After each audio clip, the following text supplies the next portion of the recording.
Hi, I'm Darla Beam, and today I'd like to talk to you about spiritual consciousness. And before I begin, I just want to ask that you suspend all your thoughts and judgments and just listen to what I have to say with an open mind. Briefly, I want to tell you about my story and my journey, and then I'd like to go into what spiritual consciousness is, and finally, how to achieve that state.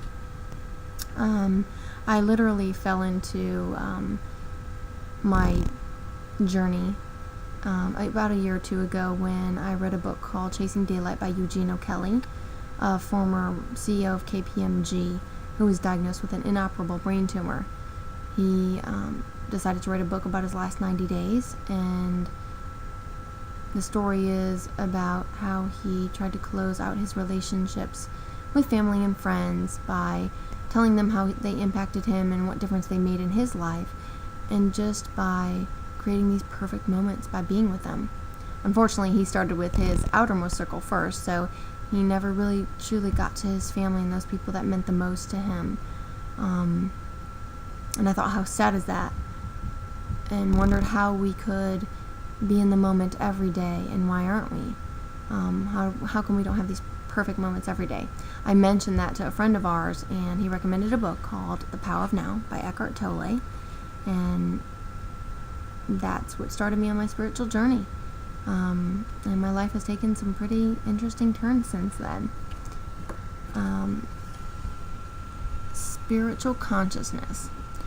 For thousands of years, people have meditated, prayed, starved themselves, performed self-mutilation to achieve a state of enlightenment. What is enlightenment? It's an altered state of consciousness, or an inner peace. In the Hindu religion, they call it enlightenment. Christianity, it is salvation. The Buddhists call them sometimes the end of suffering. Others can refer to it as liberation, consciousness again, or possibly awakening. According to Eckhart Tolle, neither meditation nor self-mutilation are necessary for achieving this state. Why should you be interested in spiritual consciousness? It's a very good question. And I honestly can say that I don't have the answer to that. I let a friend of mine proofread my speech, and she said, make sure you let everybody know why they're interested. Her reasons were very different from my reasons, and they'll be very different from your reasons. But let me ask you this.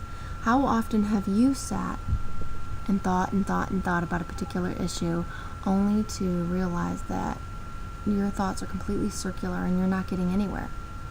Or been stuck on something that is so negative and you can't get away from it, and only to find yourself becoming more and more negative? How often have you multitasked and run around doing 100 different things at once?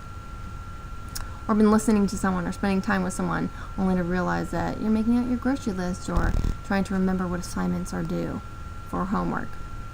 Now, a challenge. How often have you sat and thought about nothing at all?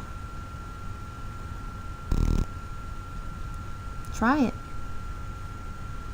Try to quiet that constant stream of thoughts in your mind. In contrast, let me tell you about athletes and how they're in their zone when they're out there on the playing field. You know, you've seen them. Or performers, great performers, artists, musicians, when they're so focused and they're so engrossed. They're in their zone, they're in their space, they're in the moment. It doesn't have to be the great ones. It could be a waitress, a garbage man, even me, or even you.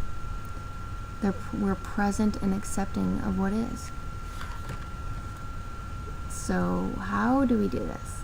In Eckhart's book, The Power of Now, he talks about his experience and how virtually overnight he became enlightened, and the blissful state that he was in afterward. He literally overnight left all of his worldly goods and sat on park benches for 2 years.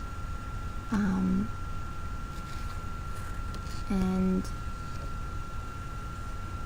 eventually went on to write the book The Power of Now, and many others. The Power of Now, which has been translated into 34 languages, which is amazing. Some of his other books talk about more practical ways to enter the now, and there are 4. Breathing, which is just focusing 5 to 10 minutes a day on just breathing.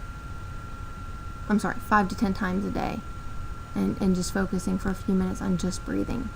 The second way is through the body, focusing our mind inward and feeling even the blood flowing through our hands, our feet, our entire body. The third way is being aware of our thoughts, sort of being the watcher, and just noticing what our thoughts are. Not trying to not think, but noticing. The fourth way is through nature and focusing on everything that is going on around us.